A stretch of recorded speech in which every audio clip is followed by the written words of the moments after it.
Hello everyone. Throughout history, there have been many so-called great conquerors, with most of the well-known ones being such as Genghis Khan or Tamerlane.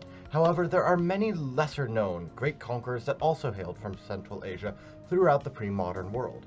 And in today's video, I'm going to cover one of the least well-known, however, one of the most impactful for specifically Chinese history.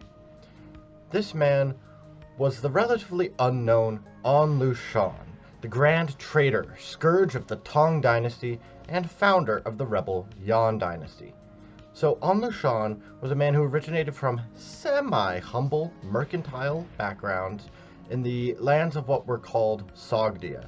Now, Sogdia is a historical region of Central Asia. This is what I will be using to describe as Central Asia.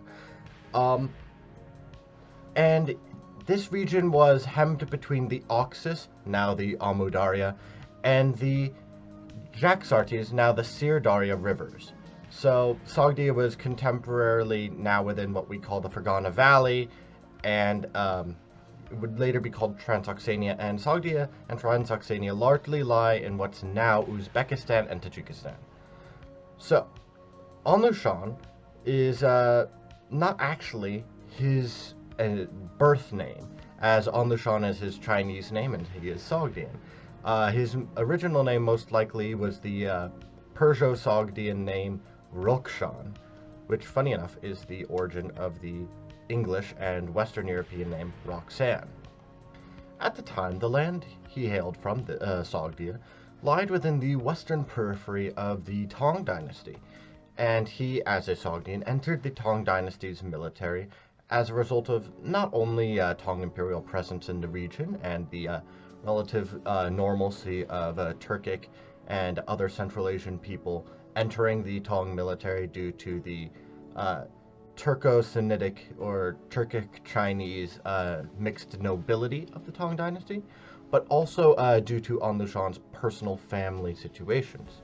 So, when I said he had semi-humble origins, he also had semi-noble origins, as his mother was related to the nobility of the East Turkic Khanate, or East Turkic, tribe, and when the Khan of that Khanate was killed, An Lushan and his family had to flee into Tang, China, in order to seek protection, as a rival tribe had just taken over their homeland.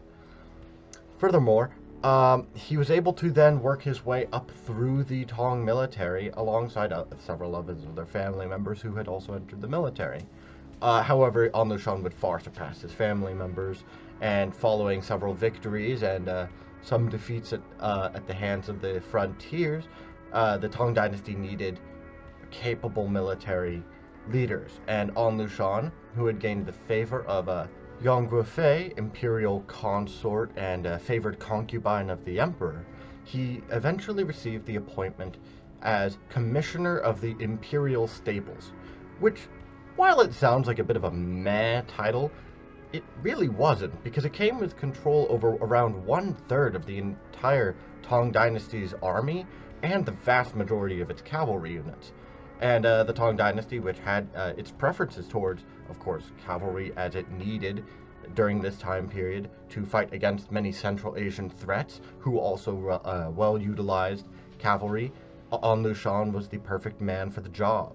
Now, all throughout this time, as he's rising the ranks, he's building, An Lushan is building his connections in Tang China. He had been planning, with help of his warrior and mercantile ties that he had both gained through his heritage and through just simple maneuvering, many sort of people who would swear loyalty to him rather than to the Tang Dynasty overall, so people who were rather loyal to him. And he had gained resentment for the Tang government, but mainly he wanted to seize control for himself. Thus, in 755, after over 9 years of meticulous planning and scheming, An Lushan chose to strike. He declared his revolt against the Tang court and marched his troops from Hebei province in the north, and declared the Yan dynasty, and his troops marched on Luoyang, the secondary imperial capital. Following this, An Lushan would declare himself emperor of the Yan dynasty upon seizing it in February of 756. His string of victories would not end here, as he would then march on Chang'an, which would be the imperial capital of the Tang dynasty, and during the same summer he would seize it in spectacularly bloody fashion. Some of the poets around during this time period would chronicle it, such as Du Fu in this excerpt. A kingdom smashed, its hills and rivers still here. Spring in the city, plants and trees grow deep, moved by the moment. Flowers splash with tears, alarmed at parting. Birds startle at the heart. War's beacon fires have gone on 3 months. Letters from home are worth thousands in gold. Fingers run through white hair until it thins. Cap pins will almost no longer hold.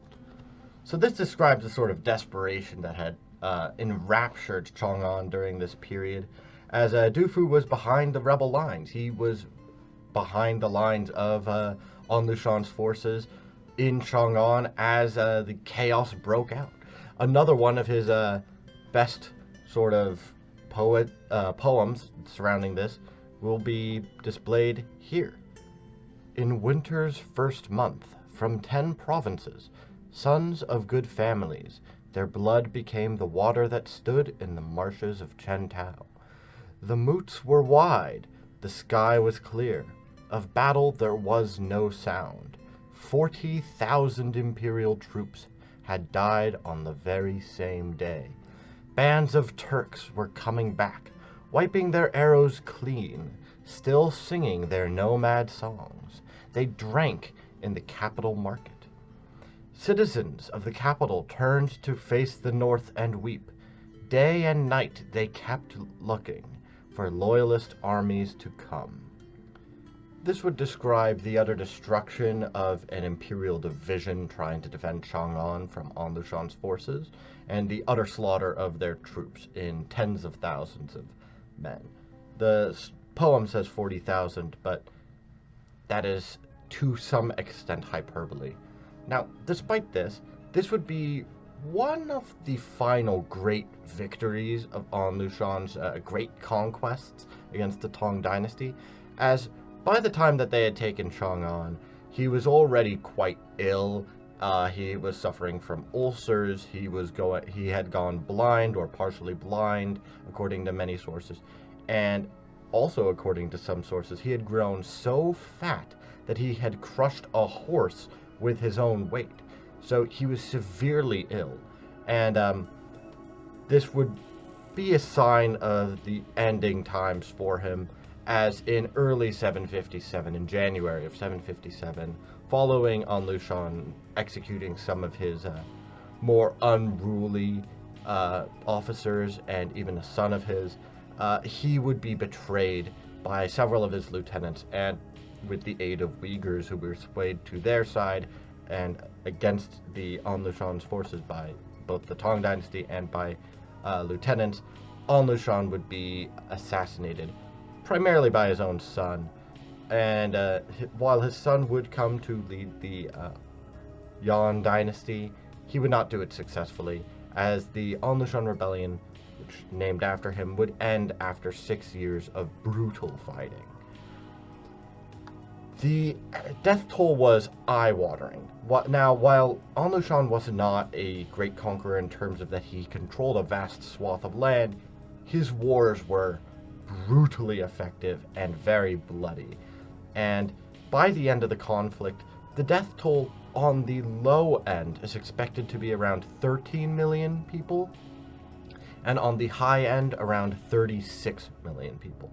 Now, while those aren't the most numerically superior numbers in terms of total deaths in human conflict throughout mankind's history, during this time period it was a vastly significant amount of the population, with around 1/6 of the population having been estimated to be killed. 1/6 of the world population, I should say, not just Tang China's population.